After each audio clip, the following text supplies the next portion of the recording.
Today we're talking about shared leadership. And so specifically when we talk about student voice, and I think most people in this space, if you're watching this video, love student voice, want to amplify it. But if we're talking about doing that meaningfully, what does that actually mean? So when we talk about student voice, when I talk about student voice, yes, I'm talking about often the curriculum and co-creating the curriculum and having a meaningful voice there.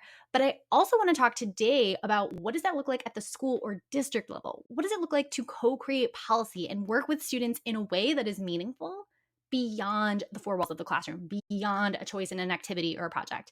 We're going to dive into that today. Here we go. So this is my setting up shared leadership worksheet.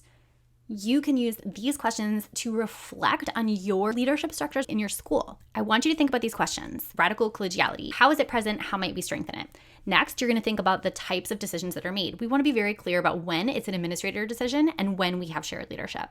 What is required to move forward? Be very clear. Is it consensus? Is it majority vote?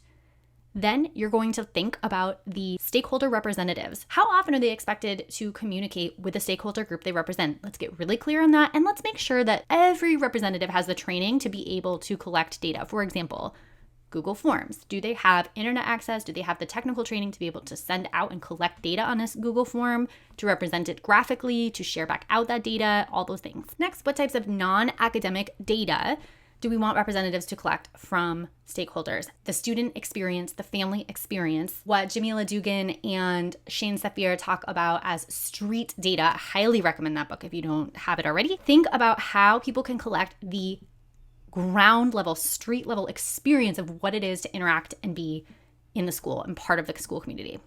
Now, when we think about identities specifically, think about each axis of identity and also the way that they intersect. The stakeholder group, so that's students, teachers, families.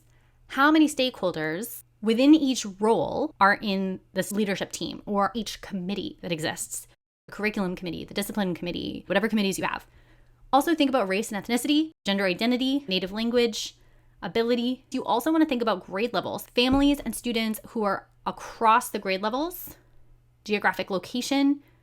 So thinking about your specific neighborhoods in your communities. Where do they live? Where do they commute from? Especially transportation-wise, they're going to have different needs based on where they're living and commuting from. Religion, how are we honoring that? Religious holidays, how does our policy intersect with that? Families and students specifically, we also might want to think about these things. Socioeconomic status, family structure, housing, student affinity groups, and other considerations that might be specific to your specific students. Finally, think about when and where leadership team meetings will be held in a way that does not exclude a particular stakeholder group. Here's why I love that worksheet. Once you go through, fill it out, reflect on it, use it with your team. When you have these things in place, you are going to be able to do things that advance justice and equity in a sustainable way. When you have the structure of who makes the policy decisions, who is deciding these things, where does the data get filtered through, who's coming to the table with that street level data, and whose street level data and experiences are we looking at? When we have this in place, we can do so much. And it doesn't matter who the principal is, if there's teacher turnover, we have a sustainable structure in place to be able to make these decisions in an ongoing way. So this is the key to sustained equity and also an increased sense of belonging for students, for families, for teachers. This is the way to go. Let me know how it goes. I'll link to this worksheet in the description below. If you are looking for a reliable, validated instrument to be able to get information from stakeholders, for example, students, about their perceived sense of voice, I have that exact tool for you. That is what I did for my dissertation. It has been published in journals, published to the public.